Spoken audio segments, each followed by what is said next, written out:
வணக்கம். எல்லாம் நல்லா இருக்கீங்களா? எப்படின்னா, இந்த D40ல ட்ராமாலலாம் ஆக்ட் பண்ணுவோம். மலேசியாவிலலாம் ப்ரோக்ராமில் ஆக்ட் பண்ணுவோம். ஆக்ட் பண்ணும்போது ப்ரிப்பேர் பண்ணி ஒரு 10 நாளாக 20 நாளாக பேசி பேசி நடிக்கையில் எப்போ ஆக்ட் பண்ணுவோம்னா நைட்டு 3 மணிக்கு ஆக்ட் பண்ணுவோம். எல்லா விஐபியும் போயிடுவாங்க. ஆனால் டிவியில் பார்க்கும்போது நான் நடிக்கிறத சிஎம் பார்த்து சிரிப்பார். அந்த மாதிரி எடிட் பண்ணியிருப்பாங்க. அது மாதிரி நிறையா மக்கள் பார்த்துட்டு வந்துட்டு எல்லாம் போயிட்டாங்க. இந்த எழில் சார் 25 அப்படிங்கிறது மிக சிறப்பான ஒரு விஷயம். அது எழில் அது எல்லோரும் சொன்ன மாதிரி எழில் 50, 75, 100 அந்த மாதிரி நிறையா வரணும். அது கண்டிப்பாக வரும். ஏன்னா அவரோட மனசு அப்படி, அந்த மனசுக்காகவே கண்டிப்பாக வரும். அது படத்தில் நான் ஃபஸ்ட்டு அதாவது ஒரு 3 இன்சிடெண்ட்டு, அதாவது ஒரு 4 நாளைக்கு அப்புறம் துல்லாத மனம் துள்ளும் ஷூட்டிங் நடக்க போகுது. 4 நாளுக்கு அப்புறம். அப்போ பயங்கரமான ஒரு நாள் ரெயின். அப்போ கிருஷ்ணமூர்த்தின்னு ஒரு மேனேஜர் இருந்தார். பாவம் அவர் இறந்துட்டார். அவர் என்னை ஒரு இடத்துக்கு அழைச்சி கூப்பிட்டாரு. அது அவர் ஒரு இடத்துக்கு கூப்பிட்டாரு. அந்த இடம் சொல்லிடலாம். அந்த இடத்துல கொஞ்சம் சாப்பிட்றதுக்காக போயிருந்தோம். அங்கே போயிருந்தையில் அப்படி உட்காந்து பேசிக்கிட்டு இருக்கையில் ஒருத்தர் மலையில் நனைஞ்சு ஓரமாக கர்ச்சீப்பில் துணி தொடச்சிக்கிட்டு அப்படி ஓரமாக நின்றுக்கிட்டு இருந்தார். அவர் சொன்னார், இவர்கிட்ட சேர்ந்துக்கிறியாடா அப்படின்னாரு. நான் ஃபஸ்ட் ஸ்டாண்டர்டுக்கு ட்ரை பண்ணிக்கிட்டு இருக்கேன். சுந்தர்சி சார்ட்டையோ பாலா சார்ட்டையோ ஒர்க் பண்ணுறதுக்கு முன்னாடி அவர்கிட்ட சேர்ந்துக்கிறியான்னாரு கிருஷ்ணமூர்த்தி. யார் இவர் அப்படின்னு. இவர் தான் சூப்பர் குட்டில் படம் பண்ண போகிறாரு, விஜய் சார் தான் ஹீரோ, நீ சேர்ந்துக்க அப்படின்னாரு. அப்படியா?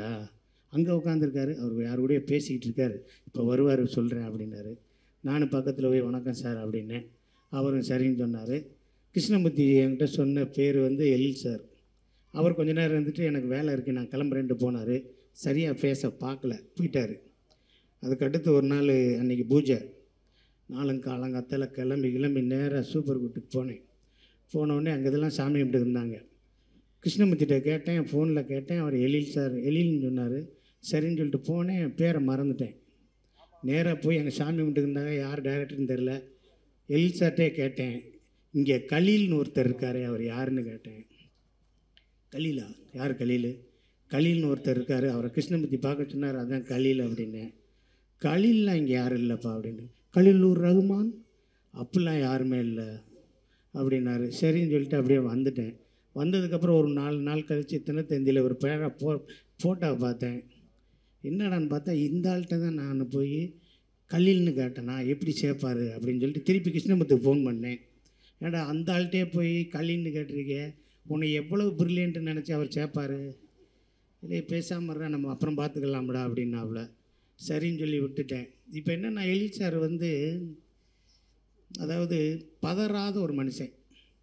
பதறவே மாட்டாப்புல. இந்த படத்துக்கு யார் ஹீரோ? அவரா? யாரோ சொன்னாங்க வடிவேல் சார் தான் மொதல் ஹீரோ. பதறவே மாட்டாப்புல.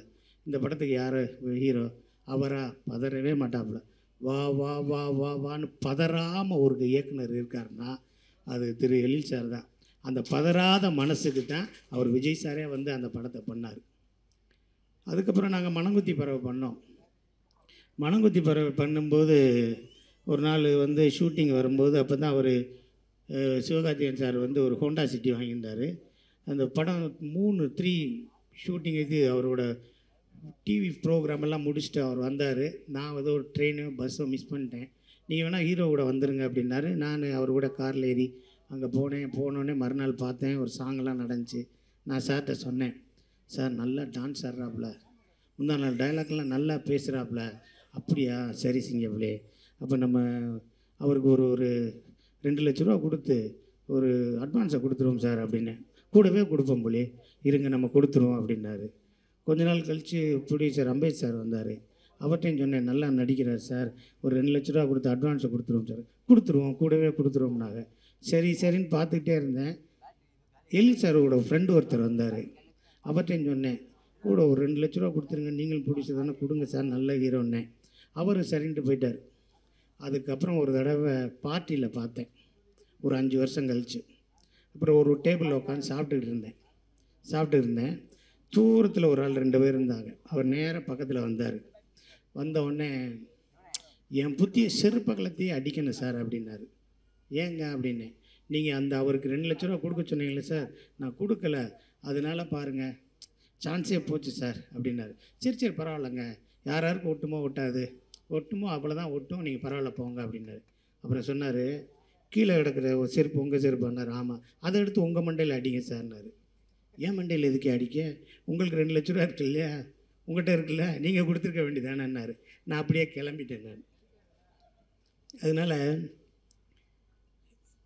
ஒரு இன்றைக்கி இருக்க சினிமாவில் வீட்டிலேருந்து கிளம்பி கார் எடுத்துகிட்டு ஏசியை போட்டு ஒரு வேலையை பார்த்துட்டு ஒரு 25 கிலோமீட்டர் போய் வேலையை பார்த்துட்டு திருப்பி அதே மாதிரி ஏசியை போட்டு வீட்டுக்கு வந்து அந்த இயக்குனராக வாழும்போதும் சரி, நடிகராக வாழும்போதும் அதுக்கு ஒரு மிகப்பெரிய கொடுப்பினை வேணும். அது எல்லாருக்கும் கிடைச்சிடாது, யாருக்குமே அது கிடைக்காது. அந்தளவுக்கு நம்மளை கடவுள் வச்சுருக்காரு அப்படின்னு சொல்லும்போது அதை கடவுளுக்கும் நன்றி சொல்லி, நம்ம செய்கிற தொழிலுக்கும் நன்றி சொல்லி நல்லா இருக்கணும் அப்படிங்கிறது தான் என்னோட எண்ணம். நான் ஒரு படம் ஆரம்பிக்கிறேன்னு சொல்லி காவேரி ஸ்ட்ரீட்டில் ஆஃபீஸ் போட்டிருந்தேன். ஆஃபீஸுக்கு போட்டிருக்கும்போது ஒருத்தர் வந்தார், ரைட்ரு. அவர் வந்த உடனே சிங்க எப்படி இருக்க, இன்றைக்கி சீன் சொல்லிடு அப்படின்னு சொல்லி பேசையில், சார் வந்துட்டார், ஏசியை போடு அப்படின்னேன்.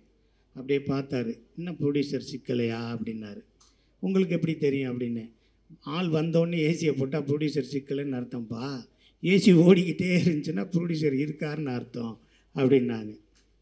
உண்மையிலே நான் சொல்கிறேன், எல்வி சார் ஆஃபீஸில் எப்பயுமே ஏசி ஓடிக்கிட்டே இருக்கணும், அதுதான் என்னோடய ஆசை. அவரோட நல்ல எண்ணத்துக்கு அவர் நல்லா இருக்கும். நிறைய பேர் சொன்னாங்க, பண்ணுங்க எஸ் எல்வி சார், எஸ்ன்னாரு. என்கிட்டையும் சொன்னார், பண்ணுங்கன்னாரு. ஆனால் அவருக்கு வேணுங்கிறது மட்டும்தான் வச்சுட்டு மற்றதெல்லாம் எடுத்து வெட்டி ஒரு டப்பாவில் வச்சுருந்தார். வந்தால் சிங்கப்பள்ளி எடுத்துக்கங்கன்னு. ஸோ அவருக்கு வேணுங்கிறத தான் எடுப்பார். அவர் ஒரு நல்ல மனிதர். அந்த மனிதர் இன்னும் சினிமாவில் இன்னும் நிறையா படங்கள் பண்ணி நிறைய உதவி இயக்குனர்களுக்கு லைஃப் கொடுத்து நிறைய நடிகர் நடிகைகளை வாழ வைக்கணும். அவரும் சிறந்து அவர் ஃபேமிலியோட குடும்பத்தோடு ரொம்ப சந்தோஷமாக வாழணும் அப்படிங்கிறது தான் என்னோடய எண்ணம். வாழ்க எழில் சார், வாழ்க எழில் சார், வாழ்க எழில் சார். Thank you Singampuli sir.